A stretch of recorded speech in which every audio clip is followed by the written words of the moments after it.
Bonjour à toutes et bonjour à tous. On se retrouve aujourd'hui au 38 rue Maréchal Joffre à la galerie Incarnato. Bonjour Anne-Lise Salmon, vous étiez dans l'éducation nationale avant. Pourquoi cette envie de reconversion ? L'art, pour moi, est quelque chose qui m'a toujours attirée. Je peins et je sculpte depuis un certain temps. Je me suis également mise à l'écriture. J'ai eu cette occasion de trouver ce lieu, de vouloir sortir de l'éducation nationale où je me sentais plus à ma place, tout simplement, et plus en adéquation avec ce que je voulais faire de ma vie. Voilà. Et donc ce lieu m'a permis à la fois de trouver un endroit où je pouvais m'exprimer en tant qu'artiste et pouvoir développer d'autres projets autour de l'art en général. Pourquoi le nom la galerie Incarnato ? Alors Incarnato a débuté tout simplement car avec une amie, une poétesse qui a créé les éditions Floem autour du corps. Sachant que par ailleurs, moi-même, en tant qu'artiste, je travaille toujours autour du corps, principalement du corps de la femme, mais maintenant j'essaie d'aller vers le corps de l'homme.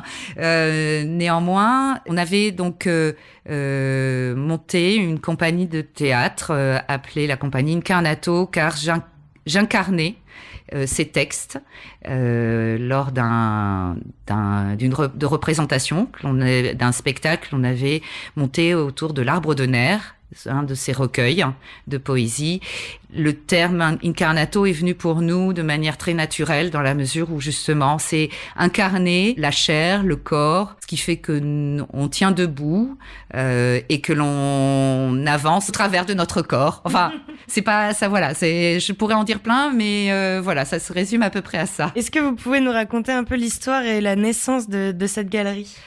Eh bien, en parallèle de cette compagnie Incarnato, j'ai donc repris mes envies artistiques de création petit à petit.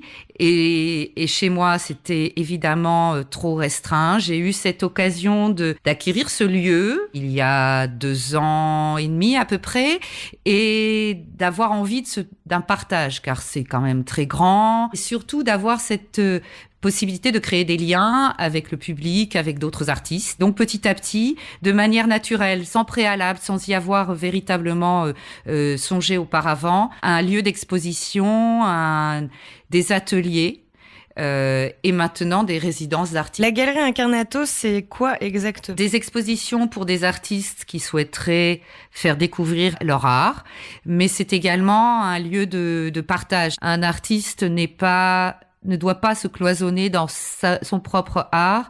Il y a inévitablement des influences liées à notre vie, mais également au contact d'autres artistes, que ce soit la littérature, la peinture, la sculpture, la musique, l'art vivant.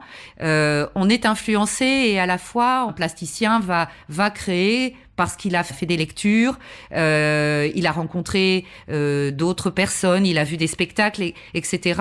Et ce lieu, je veux justement qu'il soit un croisement entre tous ces arts et une possibilité pour le public de découvrir l'univers, mais pas que visuel. C'est-à-dire qu'évidemment, si on expose un peintre, c'est du visuel, mais le peintre, il a forcément un univers derrière. Et ce que j'espère pouvoir, c'est que le public puisse pénétrer un peu cet univers. Justement, quelles sont les disciplines artistiques réunies dans cette galerie ? À peu près toutes, on va dire, dans le sens où évidemment les murs, l'espace se prête totalement aux arts plastiques, mais ça peut être aussi aux arts visuels. Également à la littérature, des lectures, poèmes, alors j'aime particulièrement la littérature poétique, faire de la photo dans le sens où on a installé un labo de développement photo, mais vraiment dans le but de faire des expérimentations. Et donc de proposer des ateliers au public dans ce cadre-là. Et quel est l'objectif de cette galerie atelier ? L'objectif, c'est vraiment du partage, créer un lien entre les artistes et le public. Simplement parce que j'ai envie de découvrir d'autres personnes, de pouvoir me nourrir d'autres personnes. Et là, je pense que on avance en se nourrissant des autres et que mes créations ne peuvent se nourrir que par la rencontre avec l'autre. Quelles sont les expositions à venir? En février, mars, on va accueillir, par le biais de l'association La Poudrière, l'association LGBT Queer du Havre, on va accueillir 2 artistes, Armand et Gaëtan. Je peux pas vous en dire plus parce que pour l'instant, l'exposition n'est pas encore totalement déterminé, mais ça vient petit à petit.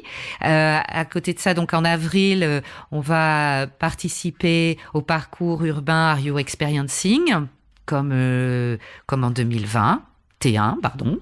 En mai-juin, ce sera une sortie de résidence d'Alexandre Le Bourgeois qui justement, dans le cadre de l'installation du labo photo, fait un gros travail autour des solarigraphes. On a installé des solarigraphes sur le toit de la galerie, mais également sur les toits du fort de Tourneville.